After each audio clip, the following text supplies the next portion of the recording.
I want to start with an impromptu plea to manufacturers in FPV. See, we've got three great drones here, genuinely. We've got the AstroRC Air Tank 25, we've got the SpeedyBee B25, we've got the SpeedyBee B25, and of course, we've got the GEPRC Cinebot 35. Three completely similar drones that all have one incredible party trick up their sleeves, but none of them are compatible with each other. And I think that manufacturers are really missing out here. And I want you to let me know in the comments down below whether you think I'm right. And if you do, maybe we can put some pressure on them in order to enact a little bit of change. Let me explain. So each one of these three drones in front of me has a modular system. That means you can put a VTX in it. Generally speaking, any VTX you need to adjust and bodge a little bit of spacing for some cameras and things. But generally speaking, you can use any VTX you want and you can make those modular across all of the ones that support it. Now that is the problem, because this system is brilliant, but only works with AstroRC drones. This system is brilliant, but only works with SpeedyBee drones. This system is brilliant, but only works with GEPRC drones. Now, I was speaking to Only Drones this week, and he made a really good point. He said to me, it's a bit like television manufacturers. They've all got completely different remote controls, but they all use AA batteries. And although it's a bit of a different scenario, the truth of the matter is, it is actually really, really similar, because the majority of these companies don't make a profit from DJI for selling the O4 Pro or HD0 for their VTX or Walksnail or Cadex or whatever. The real profit that these companies make is from the drones themselves. And the biggest barrier to entry for people buying a new drone is the cost. So what do we do? Well, in my opinion, easiest way to do this is to get all of the companies together to agree a whole spacing structure, whereby the spacers are equally put in exactly the same place on the bottom of the cages. The companies can then design their own cages. They can do whatever they want from here upwards, but the spacers are all the same, so that if I took this off here, I could put it on here. Now, that, from a consumer point of view, would be fabulous. It would be brilliant. It would mean that I would have to spend less money on O4 Pros, and so would you. But from the company's point of view as well, it would mean they are likely to sell more drones. And why is that? Well, let's just take a look at this one, because this is the one that we've been doing a little bit of work with recently. This is comparable in price to the Pavo 20 Pro. Obviously, you've then got to add on your O4 Pro.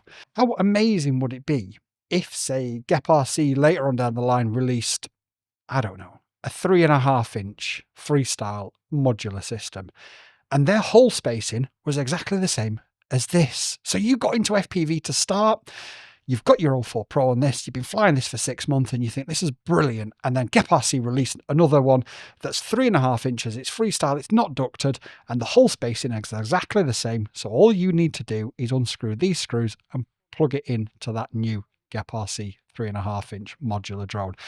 That's not a clue as to what's coming down the line, just to clarify. It's just an example. I could have used iFlight or whatever. It is literally just an example. Now, from your point of view, you're thinking, right, well, that drone is 120 quid. I can use my O4. I don't have to spend another 400 quid buying another drone that's got the same equipment on it. Straight away, it makes your purchasing choice, in my opinion, for a lot of people, a lot easier. Now, sure, there are a number of people in this hobby that have unlimited funds, but unfortunately, I'm certainly not one of them, and I'm guessing you guys are not one of them either. If we can make it a bit easier for us to buy more drones and a bit cheaper for us to buy more drones, we're human, we're men, generally speaking. Forgive me, there are some thirst traps about now. But no, I'm joking. But generally speaking, make it easier and cheaper for us. And if we see a drone that we like, we'll absolutely buy it. Thank you for coming to my TED Talk.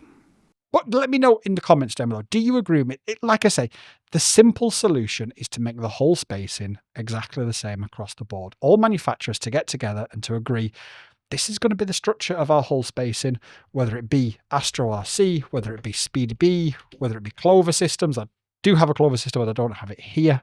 Or whether it be GEPRC or iFly or whoever else is going to release one in the future, because I think we can all agree this is a real thing. We just seem to be stuck in the initial phase, and that initial phase is initially the cinny whoops by the looks of it, and that's probably because they're the easiest ones to stick them onto. But that initial phase of, okay, there is a real appetite for this, but you guys can sell a lot more drones if you just have a little bit of joined up thinking. As Only Drones and I discussed earlier on this week, if TV manufacturers said, actually, we're going to sell this TV, we're going to sell this remote with it, but we're going to use a proprietary battery system in our remote, and then you got another TV and you couldn't even change your batteries, as an example. I know it's a bit far-fetched, but it's a relatively decent example, I think. And let me know if you've got a better one in the comments down below, because I'm dying here. You know, I'm clinging on for life. But I think the system is there. The system is brilliant. Everyone's got their own way of doing it. Just have a chat with each other, guys. I promise you, you will sell more drones if you have a joined up approach. I know that you, as companies, you naturally don't want to work with other companies, but all you're doing is agreeing where to put some holes. That's it. How you make the cages, how you put them together. These are three radically different cages. This has got a suspension system inside it and produces some of the most crispy, smooth, butter 04 Pro footage I've ever seen. This is mounted sideways, so again, it's a different way of doing it. This is a system that uses 6 screws, and yeah, it's I was going to say it's a relatively basic system. It's not in a bad way a basic system, but it's just a basic implementation of it. But what they've done is they've put the antennas through the top, and in doing that, they've also added a GoPro mount to it. So on a 2.5 inch, are you going to put a GoPro on there? Not necessarily, not with an 04 Pro. But this very same mount was the one I used, and this very same 04 Pro was the very one I used on the AstroRC AirTank 35 with the Insta360 X5. So this mount has carried an X5. Now it's onto something else, and it doesn't need to. But again, it's that joined up approach. You make your cages however you want to make your cages. Nobody's asking for you to have a joined up approach on your cages, but just the hull spacers.